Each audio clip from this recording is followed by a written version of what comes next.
Hello. Hello.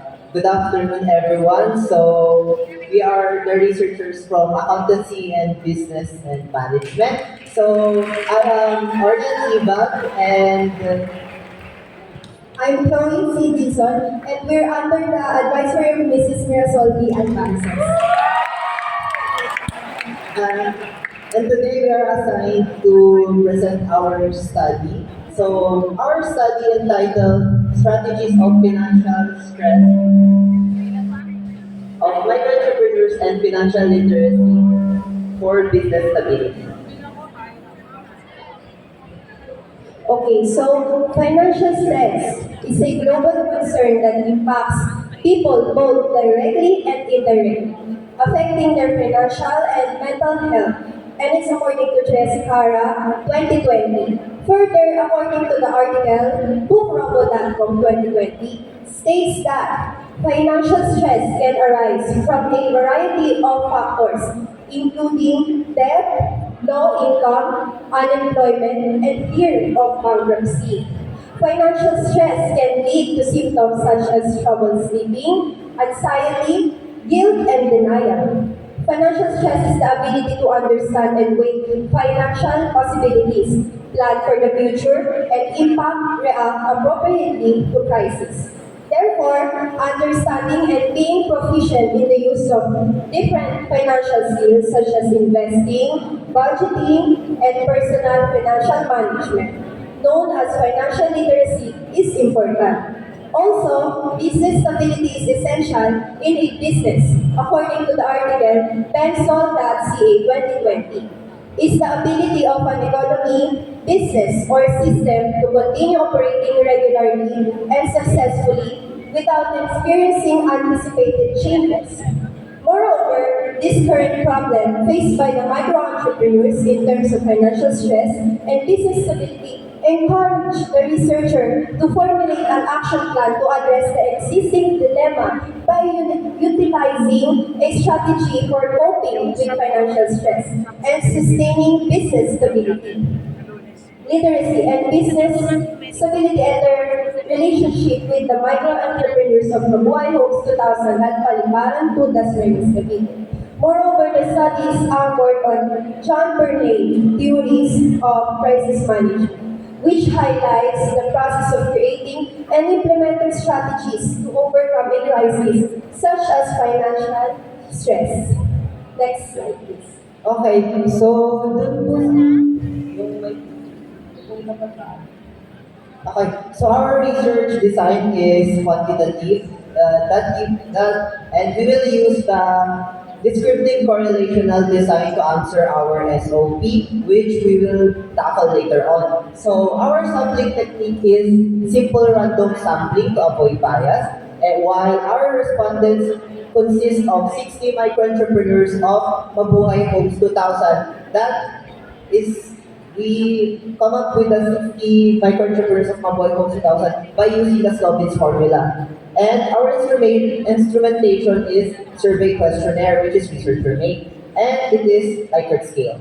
And lastly, our statistical tools to process our data is weighted mean to find the overall mean, and Pearson R correlation coefficient to determine the significant relationship between our variables. So next. Hello. Let's proceed to the statement of the problem. The number one is what are the strategies of micro entrepreneurs in coping with financial stress? The second one, what is the level of financial literacy of micro entrepreneurs?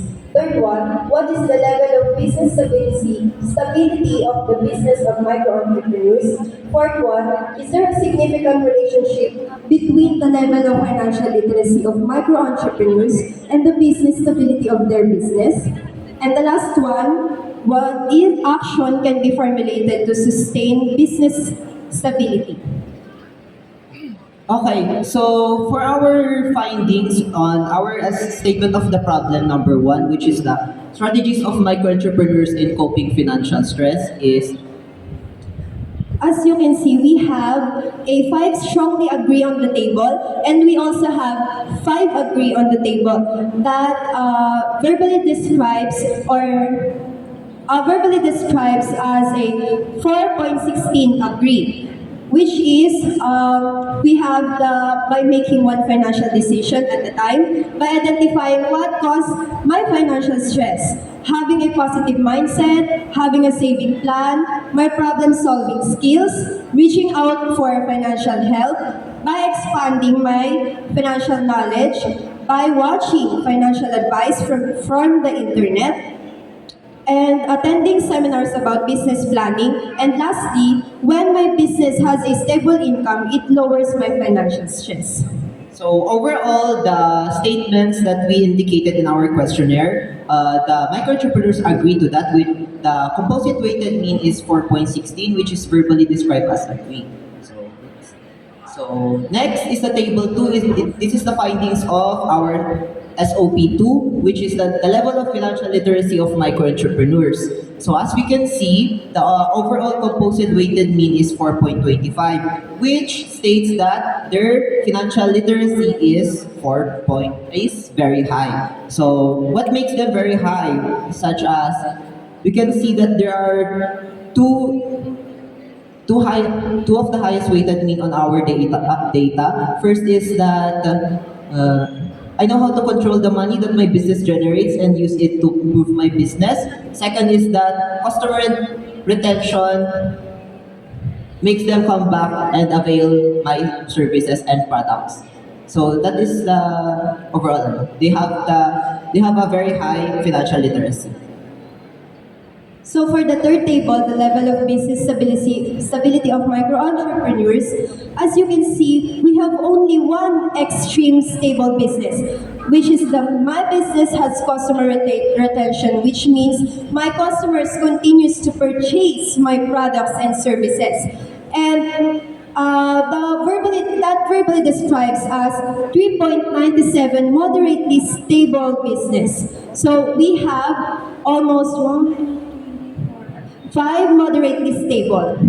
So that indicates sa ano natin na 3.97, which is the moderately stable business. Ibig sabihin po nun, makaka-generate sila ng income, tapos na-face po nila yung mga challenges such as yung yung economic crisis, such as yung financial stress nga, tapos yung COVID-19 pandemic po.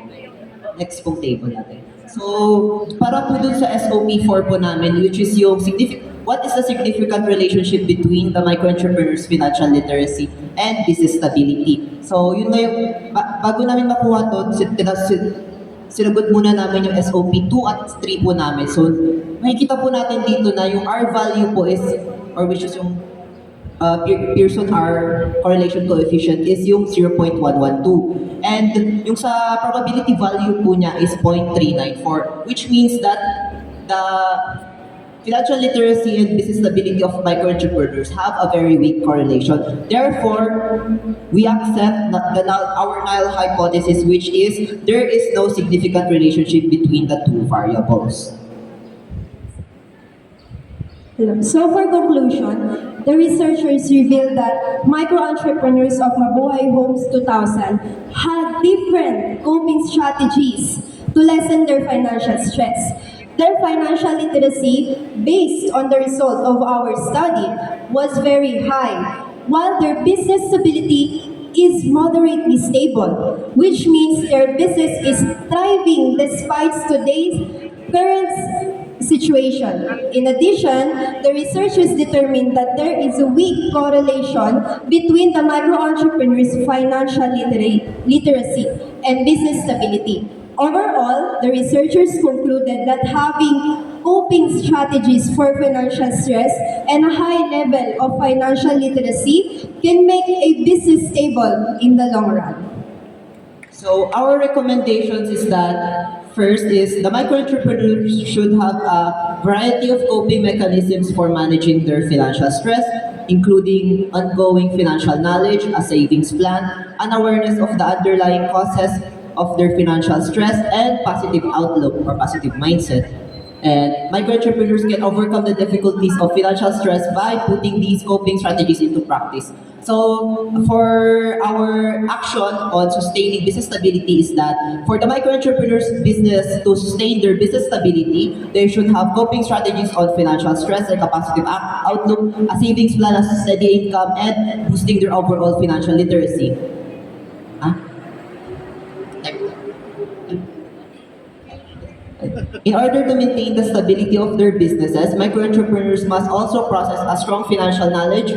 By combining these two elements, a business stability can significantly raise its chances of success, but they are better equipped to navigate financial challenges and make smart decisions that encourage long-term growth. And lastly, our last recommendation is that the researchers recommend to future researchers that they look into other factors that affect the business stability of micro-entrepreneurs because this study found out that financial literacy may not be a highly reliable indicator of their business stability. So that is all. Yun lang po. Thank you po.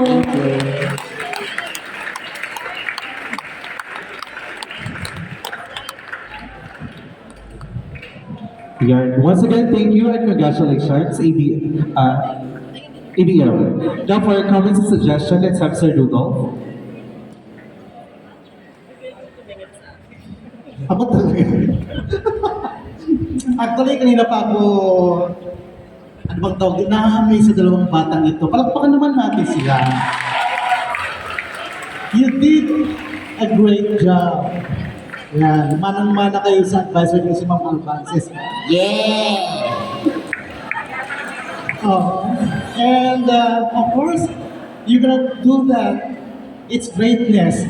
Pag wala kayong teacher sa practical research sa Sir Rudolph, and of course, nung grade 11 kayo, si Ma'am, tama ba? Si Ma'am Tim. Yan, so nakakatuwa na pagpasdan kayo na ang ganda ninyo mga outputs. Congratulations. Wala akong masabi, basta yun lang. Keep up the good work. Thank you po. Hi, may I request the co-members to join them? Sino yung mga, Uy, members ko dyan. asan yung mga, I know it's a team effort, na? Team effort. Mga members.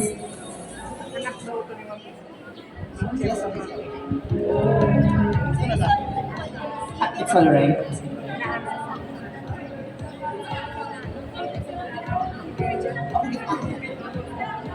Alright. My question, whoever is to answer the question may do. Okay? So my question is, what have you realized, being an ABM student, what have you realized after revealing the result of your study? Ano ba? Yung na-realize po namin is that, syempre, nagulat din po kami yung sa very weak correlation po ng doon sa financial literacy at business stability. Kasi yung talagang hypothesis po namin is there is a significant relationship. So, na-realize po namin na hindi pala yun yung indicator para sa business stability. Pwede pala yung demand talaga or yung environment ng isang business, yun pala yung nakaka-apekto sa kanilang business stability. So, yun po yung gusto namin ipasa next generation para masagot nila yung ganun. Being an ABM student, okay, you are in ABM because you are interested with business. Now, in your plans in the future, how would this study will help you in your future business? Anyone can answer. Yes, Chloe, if you are ready. My plan was also to have a business in the future. And kung apply ko po itong research namin na to, malaking bagay po ito dahil magiging foundation po siya sa pagpapatibay ng business ko in the future na magkakaroon po ako ng financial literacy, sir. And other strategies din po na pwede kong ma-apply sa business ko po at magkaroon po ako ng positive outcomes, sir. Okay, congratulations to Kate for doing it. Yeah! Hello. Once again, let's give a hand for the ABM class.